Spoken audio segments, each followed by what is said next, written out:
El síndrome de Capgras es un trastorno neuropsiquiátrico que afecta a la capacidad de identificación del paciente.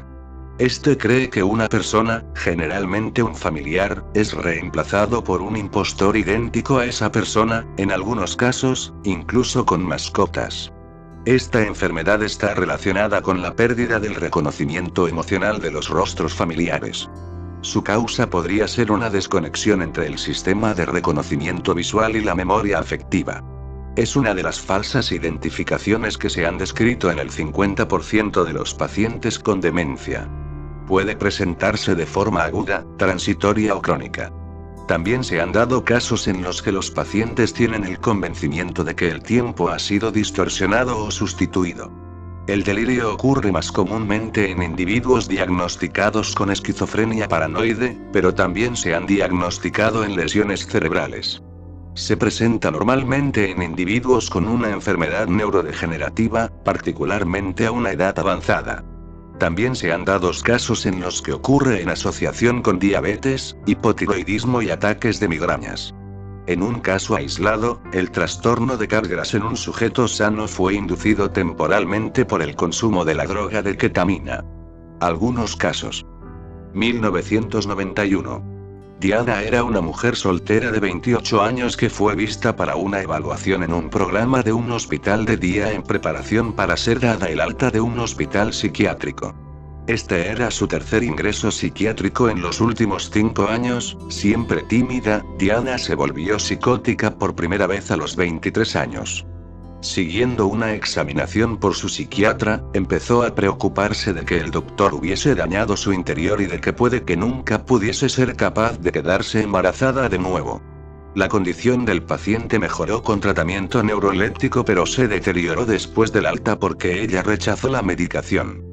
Cuando fue admitida 8 meses después, se presentó con delirios donde un hombre estaba haciendo copias exactas de personas, pantallas, y que había 2 pantallas de ella, una malvada y otra buena. El diagnóstico fue esquizofrenia con trastorno de Capgras. Estaba despeinada y tenía una calva en el cuero cabelludo autoinfligida. 2008.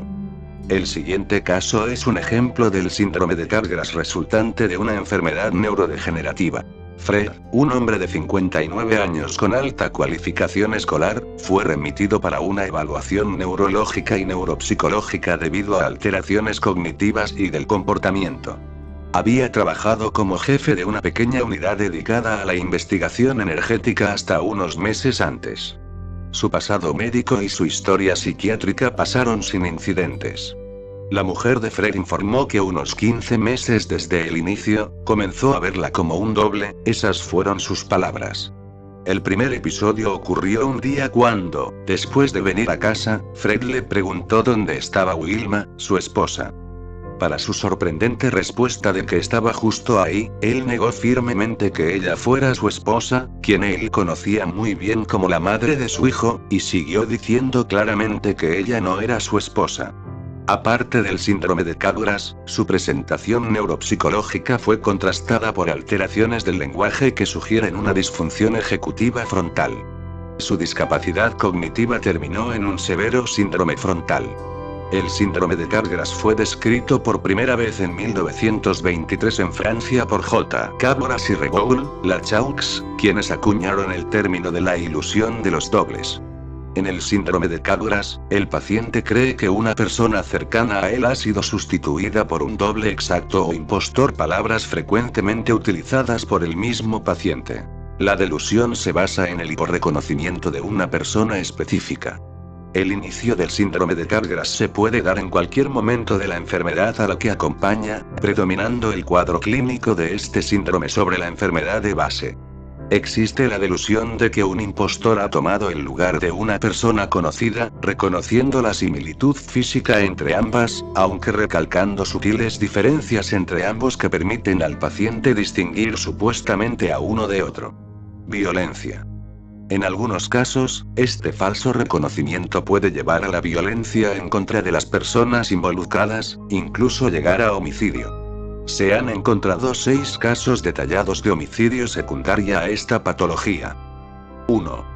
Varón de 30 años, con diagnóstico de esquizofrenia paranoide, quien asesinó a su esposa debido a que creía que era un doble y que su verdadera esposa estaba viva, en otro lugar. 2. Varón de 37 años con diagnóstico de esquizofrenia paranoide, que creía que sus familiares estaban muertos y habían sido reemplazados por espíritus. Mató a su padre debido a que las alucinaciones auditivas que presentaba le decían que el espíritu que controlaba el cuerpo de su padre había anteriormente matado a su tío, quien se había suicidado varios años antes. 3. Mujer de 18 años, con diagnóstico de psicosis secundaria a sustancias psicoactivas, quien creía que sus familiares habían sido reemplazados por impostores. Como no podía encontrar por sus propios medios a su familia, pensó que si era arrestada por un crimen la policía le ayudaría a encontrarlos, por lo que acuchilló a una mujer. 4.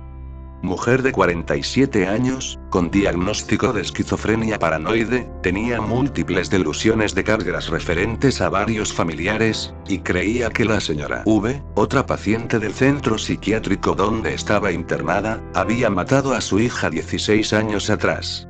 La paciente afirmaba que ahora también esa señora V quería matar al doble de su hija y concluyó que la única manera de salvar a esa hija era matando a la señora V, por lo que la acuchilló.